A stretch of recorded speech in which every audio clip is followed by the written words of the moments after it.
మీ business ని develop చేసుకోవాలని అనుకుంటున్నారా?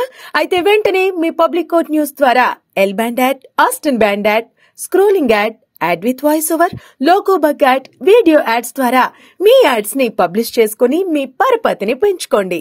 సంప్రదించవలసిన ఫోన్ నంబర్ 7729969299.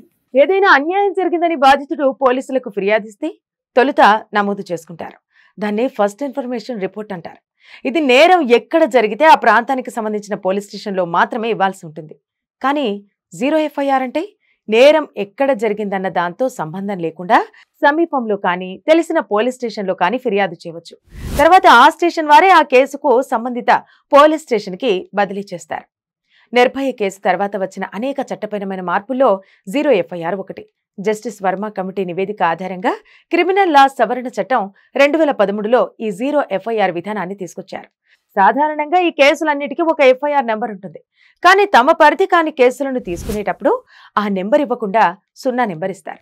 తర్వాత దాన్ని సంబంధిత స్టేషన్కు బదిలీ చేశాక ఆ రెండవ స్టేషన్ వారు ఎఫ్ఐఆర్ నెంబర్ ఇస్తారు. ముందుగా 0 నెంబర్తో నమోదు చేస్తారు కాబట్టి దీన్ని జీరో ఎఫ్ఐఆర్ అంటారు. జీరో ఎఫ్ఐఆర్కు సాధారణ ఎఫ్ఐఆర్కు ఎలాంటి తేడా లేదు. ఆ నివేదిక విలువ చట్టపరమైన ప్రక్రియ అంతా మామూలే. అంటే నంబర్ తప్ప మిగతా అన్ని విషయాల్లోనూ జీరో ఎఫ్ఐఆర్ మామూలు ఎఫ్ఐఆర్తో సమానమే. ఈ విధానం వల్ల ప్రజలకు సరైన పోలీస్ స్టేషన్ తెలుసుకునే బాధ మాత్రమే తప్పుతుంది. అలాగే స్టేషన్కి వచ్చిన బాధితులను పోలీసులు వెనక్కు కానీ వేరే స్టేషన్కు కానీ పంపడానికి వీలుండదు. ఒక్క మాటలో చెప్పాలంటే నేరం జరిగిన ప్రాంతం పరిధితో సంబంధం లేకుండా ఏ స్టేషన్లో అయినా కేసు పెట్టగలటమే జీరో ఎఫ్ఐఆర్. దానికి మగ ఆడ సంబంధం లేదు, అందరికీ వర్తిస్తుంది. ఇక ఏ కేసులో అయితే కోర్టు అనుమతి లేకపోయినా పోలీసు వారు నేరుగా అరెస్టు చేయవచ్చో దాన్ని కాగ్నిజబుల్ కేసులు అంటారు. తమ దృష్టికి వచ్చిన వెంటనే పరిధితో ఫిర్యాదుదారు ఎవరో అనే దాంతో సంబంధం లేకుండా కేసు నమోదు చేయాల్సిన బాధ్యత పోలీసులపై ఉంటుంది. బాధితులు, కుటుంబ సభ్యులు, సాక్షులు, నేరస్తులు, పోలీసులు, జడ్జీల ఆదేశాలు లేదా నేరం గురించి తెలిసిన ఎవరైనా ఫిర్యాదు చేయవచ్చు. దాని ప్రకారం కేసు నమోదు చేయాల్సిందే. ఇక 2013లోనే జీరో ఎఫ్ఐఆర్ ప్రారంభమైనప్పటికీ చాలా చోట్ల ఇది అమలు కావటం లేదు. సాధారణంగా తమ పరిధి కాని కేసు తీసుకోవటానికి పోలీసులు నిరాకరిస్తుంటారు. ఆ సమస్య రాకూడదనే గతంలో సుప్రీంకోర్టు, కేంద్ర హోంశాఖలో అనేక సందర్భాల్లో జీరో ఎఫ్ఐఆర్ గురించి పలుమార్లు మొత్తుకొని చెప్పాయి.